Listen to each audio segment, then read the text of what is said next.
Well, they're saying now, every pundit, Soros, you name it, give our private banks that sold you the derivatives total control over Europe and pass VAT and carbon taxes and pay us or face a depression. And so we're now under this financial global dictatorship run by cold-blooded bankers that are going to use enviro-cultism as the cover for austerity slavery. And the only thing that can stop them is getting the word out to people. I hope people in England and the U.S. and other places realize every time we give in to them, they don't take their boot off our neck. They stomp that much harder. Well, Alex, you know, when I wrote my book Watermelons, I started writing it about a year ago, and I was writing about all this New World Order stuff. I was reading the Bibles of the Green Movement, you know, like Rachel Carson, the world's biggest mass murderer, probably the 20th century, with her banning of DDT, thus condemning lots of people to death from malaria. I read about these people, about Paul Ehrlich, about the Club of Rome, and I thought all this stuff was kind of in the future. But the future is happening now. All the scary things that I describe in Watermelons are coming true. This economic collapse was brought about by well-meaning Greens who just wanted to make the world a better, fairer place, just to save the environment. And they persuaded so many ordinary people that this was a good cause worth supporting. And so many people still believe these lies, which unfortunately is why we're in this mess. Not enough people are resisting because, hey, we all want the world to be nicer and greener and fairer, don't we? Well, none of it looks like Al Gore's vision. None of it looks like the Prince of Wales' the Club of Rome's vision. None of it's what Maurice-Strong wants, because this is hell on earth. In the name of saving the planet, these guys have created hell on earth. Well, when you get around these professor types like Eric Pianka at UT and others, they get wild-eyed when they talk about everyone's going to die. The airborne Ebola is coming. Oh, we've got to do this. And then you find out that they're involved in all these calls to put things in the food and water to sterilize us. It's a guild of just murderous control freaks running around with a bunch of well-meaning do-gooder acolytes. But, you know, you talked about that big study they did, last year now, that came out earlier this year, in Canada, where they're 6 times more likely environmentalists to be criminals because it's rationalized that they can do whatever they want. It's like some type of moral authority thing. Instead of being good in business or good at art or accomplishing something, they like join the cult and then hate everyone, and they're like little priests who are going to go around and basically prosecute us or as heretics in some 21st century persecution. What would the word for it be? The Inquisition. Yeah, well, there's a famous line from the Club of Rome, which is, "The earth has a cancer, and the cancer is man."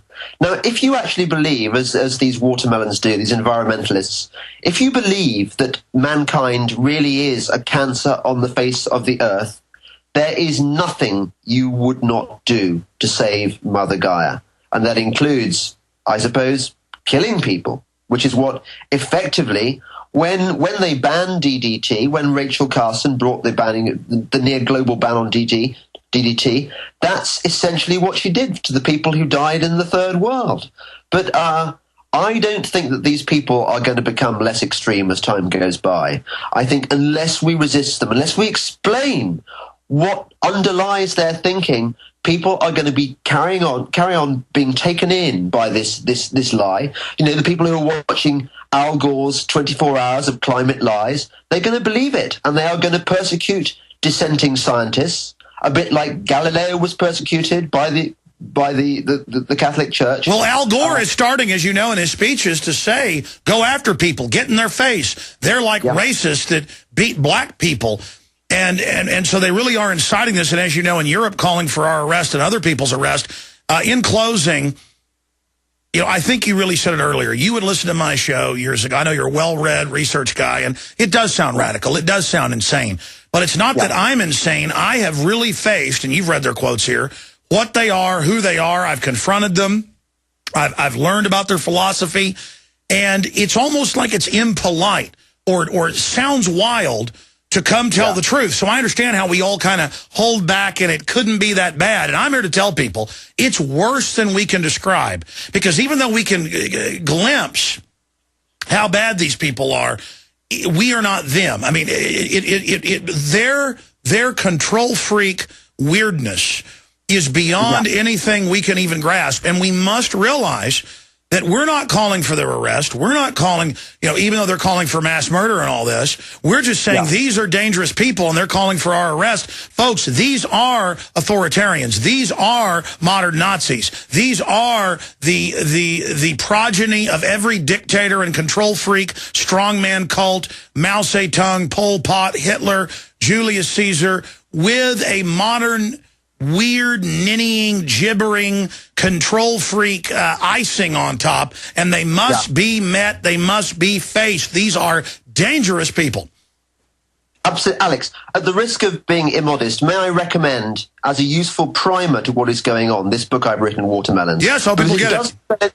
It does spell it out. It does explain the origins of this thinking in the Green Movement, how it was that people came to believe the biggest lie, biggest and most expensive lie in human history, how it all started, why the scientists lie, why the businessmen are getting involved, why all these disparate groups from the eco-fascists to big oil are all promoting this great myth. Hey, I've been to smart growth conferences 12, 14 years ago repeatedly. And you'd go to the Dawson Convention Center, lavish, giant full-wall projectors, thousands of city officials, business people, former Dallas Cowboys, and it was all literal. And I have footage of this. I ought to re-air it. A lot of Austinites saw it on Local Access. I've talked to the head of Dell was there.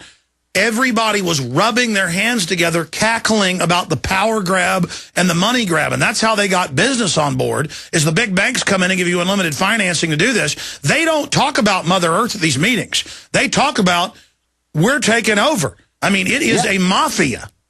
Yeah, it's the corporations. It is about the abolition of the nation state, the abolition of sovereignty, the abolition of individual people's rights. We are being taken over by corporate machines.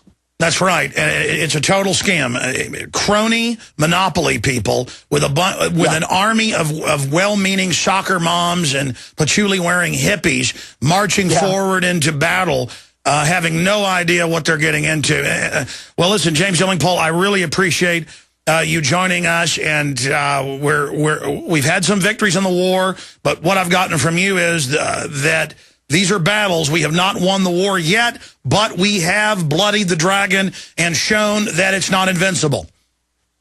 Alex, we are going to win because we've got to win, because there is no alternative, because our children and grandchildren will have no future if we do not win. Absolutely. This is the greatest authoritarian threat the planet has ever faced. Thank you, James Delingpole. Thank you, Alex.